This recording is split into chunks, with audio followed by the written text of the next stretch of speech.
Welcome back to Harvest. Some of you have gone on mission trips in your lives. They may have even been to far off places and seemed like big adventures. Not that there's anything wrong with that. Merlin Gonzalez, though, says there are mission trips you can take without even leaving your neighborhood. Mr. Gonzalez is the president of an organization called Faith, Hope, and Love, and he joins us here on Harvest to explain. How did you come up with this idea of a mission trip right in your own backyard? Yeah, like many missionaries out there, short-term mission. I went on a mission trip in Costa Rica many years ago, and I always wanted to go because it changed my life. However, money is a factor and also time. So I thought, well, it will be great if there will be an opportunity that we can provide the people that they can go on a mission trip right there in their own backyard. And that's how the organization got started. Now, it's one thing to have the idea. It's another thing to be able to implement it and to organize it. This is your 5th year of doing this. Talk about, though, when you started, it probably wasn't nearly as big as it is now. Yes, yeah, we were just thinking about doing that for just one time. I thought it would be great to have several churches come together in our community in Indianapolis. And the 7 churches, we were able to recruit 200 different volunteers. And then after that, I said, well, you know, Lord, I'm ready now. I've seen the vision become a reality. And it seems like the Lord is saying, no, I want you to expand what started in this small community. And so how much has it expanded in the past few years? In the following year, we expanded into 5 different areas, different communities. We expanded to about 50 churches and 1,200 volunteers the following year, from 7 churches to and 200 volunteers to 50 churches and more than 1,200 volunteers the following year. Wow, that's fantastic. Now, your goal really is to improve the quality of life of the people that are in the communities. Do you see, particularly since we're going through some very difficult economic times, that the need in the community is greater right now? That's even more greater than before. And that's why we are encouraging the people to be able to invest in their own community rather than spending a lot of, say, time, money in travel and expenses. Maybe we can invest back in our community. Again, nothing wrong going outside the United States or outside of our city, but you know, somebody says that mission is right in between your feet, and that's where we are. Wherever we are, we look at it as our mission field. Now, Merlin, a lot of people will say, well, missionaries, they serve the purpose of taking the gospel to these foreign lands where they haven't heard of Jesus Christ. Mm-hmm. Obviously, here in the United States, it's difficult to fathom. There are still a few people in the U.S. that may not be familiar with Jesus, but I think most people are probably familiar with Christianity. So the devil's advocate might say, okay, so what do you hope to accomplish by doing this? Wouldn't you be better served going somewhere else? Yes. Well, you will be surprised that there are a lot of people still that haven't heard of Jesus Christ. And some people, they think that, well, they know God or they know Jesus Christ, but they don't really know.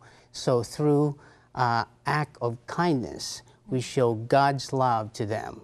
And by doing that, then they become face-to-face with the love of Christ, you know, that we provide for them.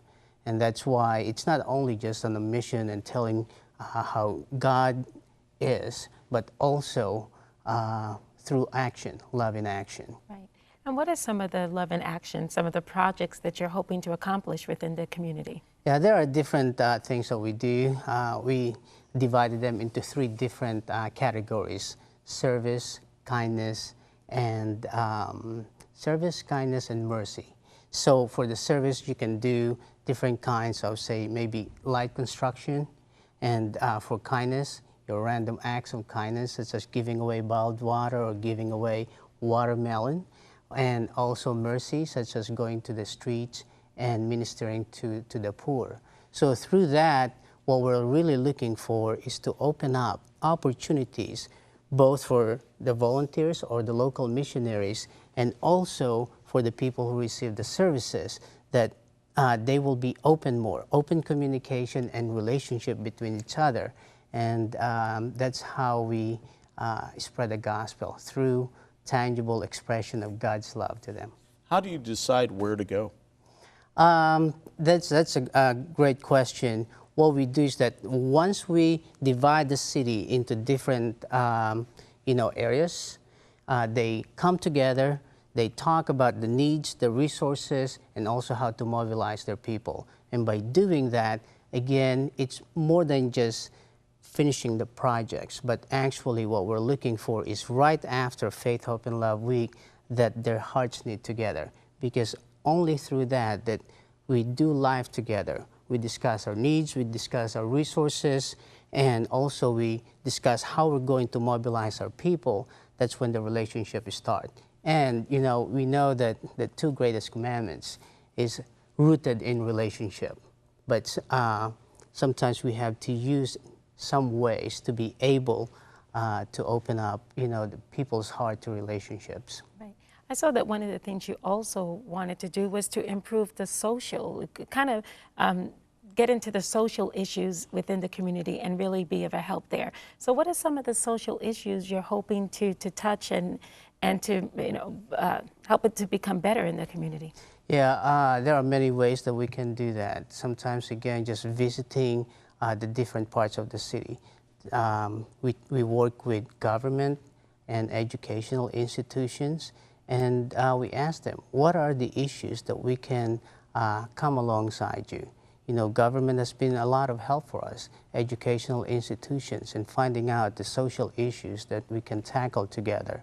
Again, we know that the church is the answer, but at the same time, God had provided us different resources, different culture, and that's why we work with refugees, we work with different kinds of cultures in our society to be able to identify the issues that we can tackle together. I can picture many people watching this right now saying, gee, this would be a project that I'd like our church to take on, or something that we could do in our town. You're doing this in Indianapolis, and you've organized this, and I think that's sometimes the most overwhelming part for people when they get started, is figuring out how to organize something like this. So if you were recommending to people out there watching, what would your advice to them be? My advice for them is just to be open. Sometimes it's hard to work together because of our tradition, or maybe different philosophy, different ways of doing, but just be open. And I would suggest to go back to the verses on the Bible, John 17:23. Jesus said that the world will know that the Father sent Jesus if we are all united. So we may differ in different philosophy or doing things or even theology, but as long as we come together with the love of Christ and knowing that Christ died for our sin, that's all we're asking for. As a mom, it seems to me that this would be a great way for young people and for kids to get involved in missions work. Do you have a lot of young volunteers for this? Yes, yeah. Actually, we encourage the entire family to come together. There are many times that families would like to go on a mission trip, but because of money and time, they cannot come together. So they can bring their children, their grandparents, and then work together, and the relationship start really even bonding. Even employers do that. Wow. Well, Faith, Hope, and Love Week is coming up July 19th to the 25th in Indianapolis. So those of you watching on our great LaCie affiliate, WHMB TV 40 down there, we want to encourage you to go out. Big kickoff July 19th at 3 o'clock in Monument Circle, is that right? Yes, yeah. Our vision is to gather 300 shofar blowers, 100 member drum circle, and also 100 dancers. And not for performance, but actually to usher the presence of God and give us direction before we implement the Faith, Hope, and Love Week. Now, the 300 shofar blowers, do they have to bring their own shofars, or do you provide them? Yes, yeah, we ask them to bring their own shofars, and the drummers to bring their own drums. Now, I just have to ask you, because I've been to Israel, and one of the things that I wanted to get when I was in Israel, got there, was a shofar. Why did you include the shofars in it? Well, I was inspired while I was reading the Old Testament, especially Joshua. Yeah. They go around the walls of Jericho, and that's what we've done in the past. We go around the circle 7 times, hundreds of people there. Wow. But we start with a shofar. I like that. Well, it's BYOS. Bring your own shofar. And if you'd like to connect with Merlin, just visit us at www.harvest-tv.com. Click on Show Info in the menu bar to find an easy way to link to his website. No shofars in the music of Chris Tomlin, but he's next here on Harvest.